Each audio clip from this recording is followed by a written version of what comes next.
ഞാൻ അഖിലാണ്. ഇതെൻ്റെ ഷോപ്പാണ്. ഞാൻ എൻ്റെ പരിമിതിയെക്കുറിച്ചൊക്കെ നിങ്ങളുടെ അടുത്ത് പറഞ്ഞിട്ടുണ്ടായിരുന്നു. അപ്പം എൻ്റെ ജീവിതം എന്ന് വെച്ചാൽ 2 ജീവിതമാണ് കേട്ടോ. ഒന്ന് കാഴ്ചയുള്ള ജീവിതവും ഒന്ന് കാഴ്ചയില്ലാത്ത ജീവിതം. മറ്റുള്ളവർ പറയും ഇപ്പോൾ എനിക്ക് കാഴ്ചയില്ലെന്നാണ് ഇപ്പോൾ പറയുന്നത് കഴിഞ്ഞ 10 വർഷമായിട്ട്. പക്ഷേ എനിക്ക് തോന്നുന്നു ഇപ്പോഴാണ് എനിക്ക് കാഴ്ചയുള്ളത്. പണ്ട് കണ്ടതൊന്നും കാഴ്ചയല്ലായിരുന്നു. ഇപ്പം എനിക്ക് എല്ലാവരും ഒരേപോലെ കാണാൻ പറ്റുന്നുണ്ട്. അതാണ് ഞാൻ അങ്ങനെ പറഞ്ഞത്.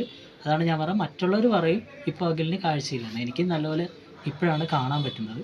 ഇതെൻ്റെ ഷോപ്പാണ്. കാഴ്ച ഈ 2 വർഷമായി ഞാൻ ഈ ഷോപ്പ് ഇട്ടിട്ട്. ഞാനിത് വീഡിയോ ചെയ്യാൻ കാര്യം ഭിന്നശേഷിക്കാർക്ക് വേണ്ടിയിട്ട് മാത്രമാണ്. കാരണം ഒത്തിരി ആൾക്കാർ വീട്ടിൽ പെട്ടിരിപ്പുണ്ട്. എനിക്കൊന്നും ചെയ്യാൻ പറ്റില്ല എന്ന് വിചാരിച്ചുകൊണ്ടിരിപ്പുണ്ട്. അവർക്കൊരു മോട്ടിവേഷന് വേണ്ടിയാണ് ഞാൻ ഈ വീഡിയോ ചെയ്യുന്നത്. ഇനി അവർക്ക് വേണ്ടി തന്നെയാണ് വീഡിയോ ചെയ്യാൻ ഉദ്ദേശിക്കുന്നത്. അപ്പം എന്തെങ്കിലും അവസ്ഥ വന്നെന്നും പറഞ്ഞ് വീട്ടിൽ പെട്ടിരിക്കാൻ പാടില്ല.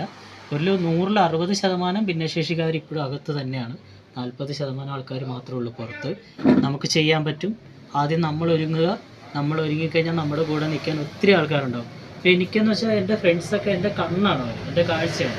എൻ്റെ വീട്ടുകാരും എൻ്റെ ഫ്രണ്ട്സൊക്കെ എൻ്റെ കണ്ണാണ്, എൻ്റെ കാഴ്ചയാണ്. അതിന് കാരണക്കാരൻ ഞാൻ തന്നെയാണ്. ഞാൻ ഒരുങ്ങി അവരെൻ്റെ കൂടെ നടക്കുന്നു. അതുകൊണ്ട് തന്നെയാണ്. അപ്പം നമുക്ക് എല്ലാവർക്കും തിരിച്ചു വരാം. അടുത്ത വീഡിയോ ആയിട്ട് ഞാൻ വരുന്നതായിരിക്കും. Okay, thank you.